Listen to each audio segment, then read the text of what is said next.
Hey y'all, I'm Brianca Jay. I'm back. It's my book talk, and before we get started, let me just say I appreciate all your support thus far. It really helps me stay motivated and keep going.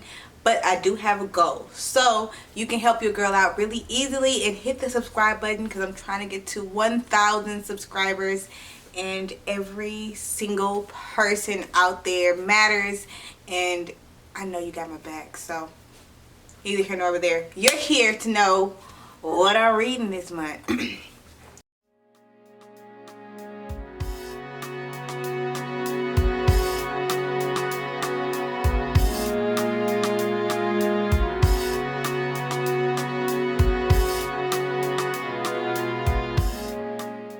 Okay, so I just came from the bookstore actually today. It took me a little drive. I'm from Houston, so we're still experiencing the COVID-19 quarantine, and I got to Barnes & Noble and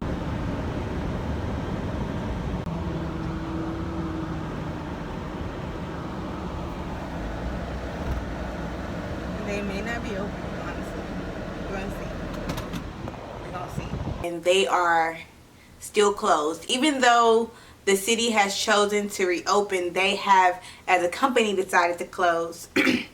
I was disappointed because I really wanted to walk around Barnes & Noble today just to get like my legs moving. Bookstores aren't really busy a lot, so I could kind of be in a public space without really being so much at risk, as well as I don't wear a mask, but still.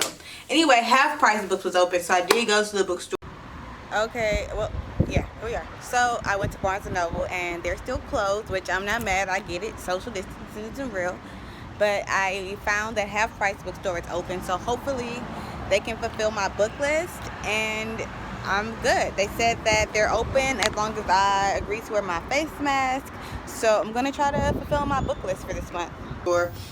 And I picked up a few things. Unfortunately, though, Half Price didn't have any of the books I was looking for, which was like incredibly disappointing for me because I really wanted to get Such a Fun Age by Reid, and then Zora Neale Hurston's book of short stories, which is like hit it with a crooked stick, hit a lick with a stick. I'm not quite sure, but it's stories from the Harlem Renaissance. Some of her earlier stories that kind of got lost, and I wanted to read her book because if you're not familiar with Zora Neale Hurston, there are a few reasons why I stand a queen. You know, I stand a queen, and Zora Neale Hurston is truly a queen in so many ways. So she was actually one of the people that really had a voice during the Harlem Renaissance. She was one of the few female women, actually, and she was like not only in the room, but like sis had leaned in.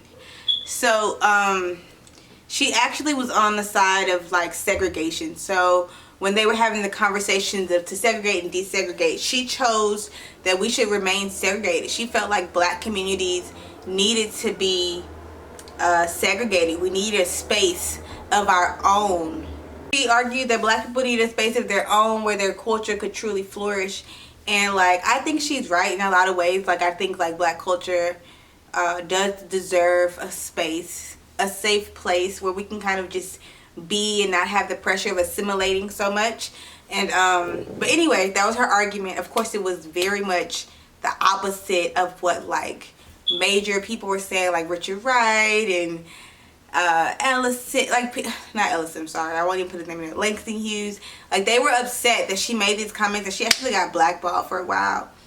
But you know what? She's still here though, and she's still putting out work.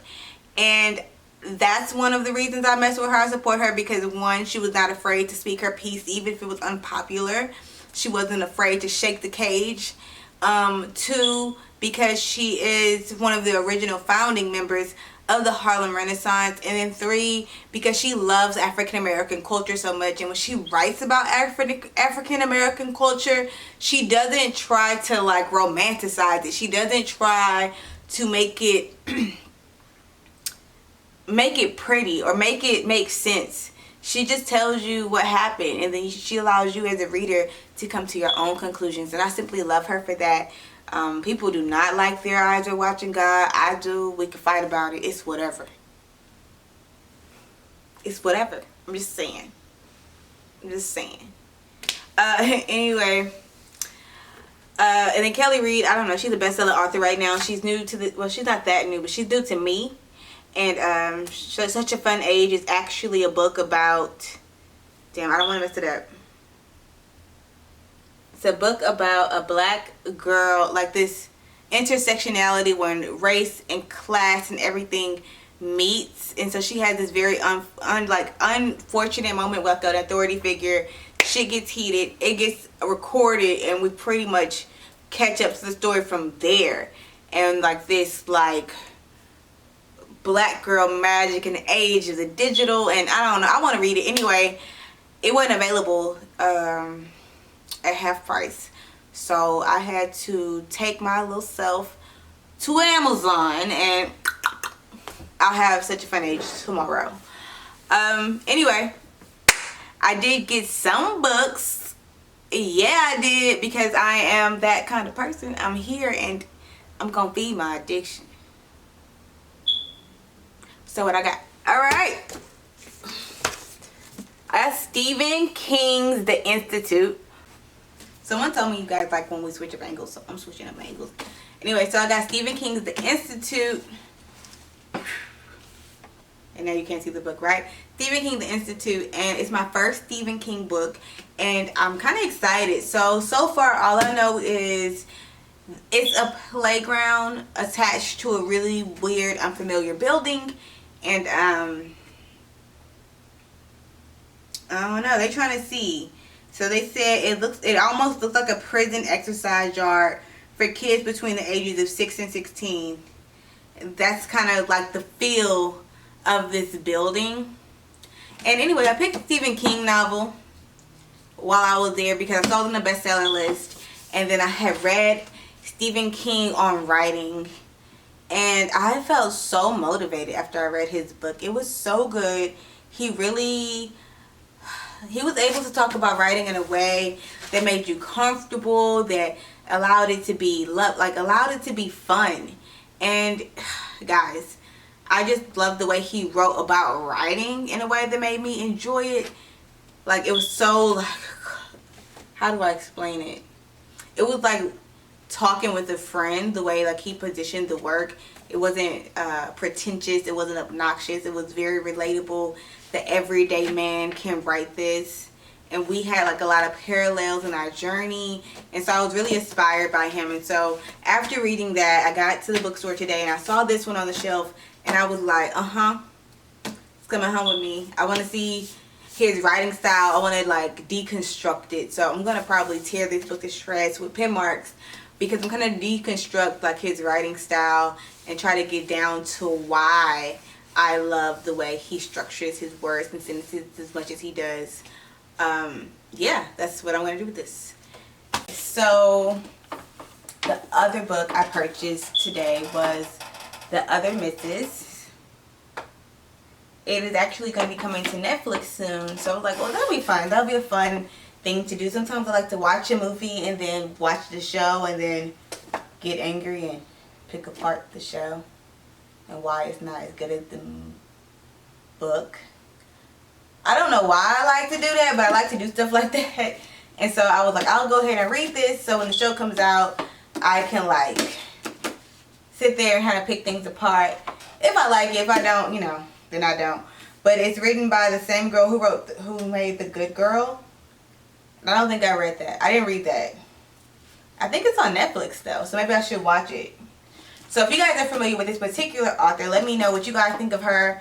I'm gonna still check it out. Like, I'm gonna check it out. Like, I'm not gonna be the kind of reader that's like, ooh, I'm gonna force it down my throat. If I don't like it, I'm gonna put that shit down. Anyway, the next book.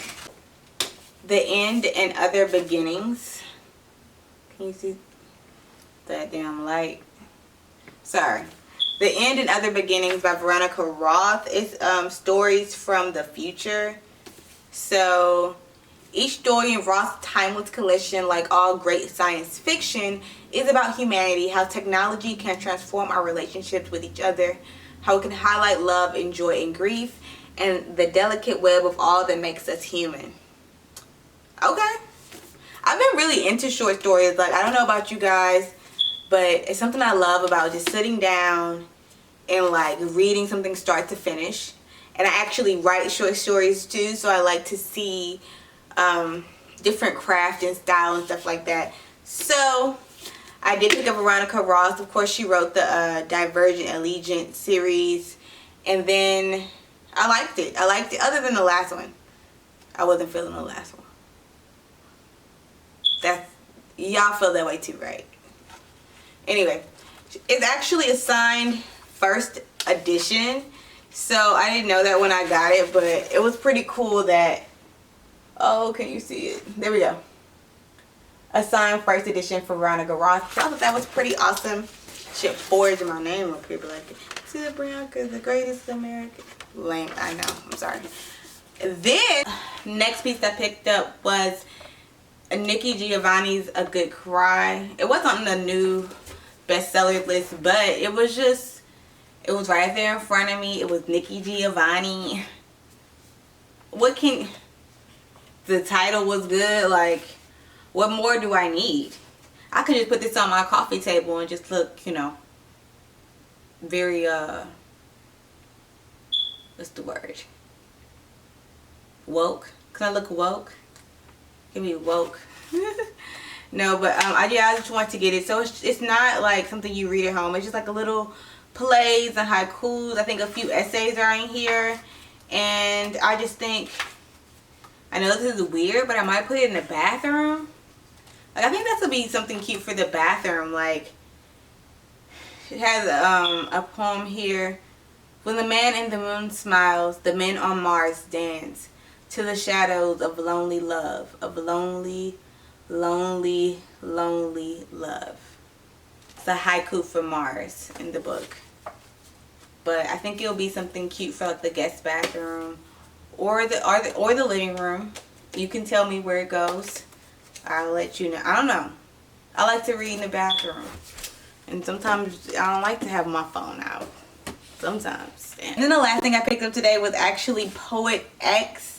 I know I'm late, but it's actually a HarperTeen book. So she is a pretty amazing author that came out from what critics have been saying about her. So I'm going to read it, and I'm really gonna like try to enjoy it best I can. I see, oh, they're poems. My dumb ass. They're poems. Awesome. But this will go great in my classroom. Like, I teach 10th grade. It's actually a poem in here called It's Only the First Week of 10th Grade. And high school is already a damn mess. In 9th grade, you are in between, no longer in junior high, but still treated like a kid. In 9th grade, you are always frozen between trying not to smile or cry until you learn that no one cares about what your face does, only what your hands will do. I thought 10th grade would be different, but I still feel like a lone shrimp in a stream where too many are searching for someone with a soft shell to peel apart and crush. Today, I already had to curse the guy out for pulling on my bra strap, then shoved the senior into a locker for trying to whisper in my ear. Big body joint, they say. We know what girls like you want. And I'm disgusted at myself for the slight excitement that shivers up my back at the same time that I wish my body could fold into the tiniest corner for me to hide in. Okay, that's good. Glad I can, I'm gonna get myself familiar with this, and I think I might even try to present some to my students. I think this will be a really good fit for that teenage group. I didn't even realize I ended up getting 2 teeny books, but you know, it is what it is. Yeah, so that's what I'm planning on reading this month. Let me know what you're planning on reading, or if you know any good releases that came out that I need to be hip to. Get me hip, like put me on game, you know what I'm saying? Put me on a game. I'm sorry. I don't mean to be like this. It happened, and then, you know what I'm saying? You know? Anyway, It's been real. Thanks for kicking it with me. I'll catch y'all next month when I let you know what I'll be reading for June. And then you can catch me pretty much all the time because I'll be here. Go ahead and press subscribe so you don't ever miss a thing. Thank you for being here. Bye-bye.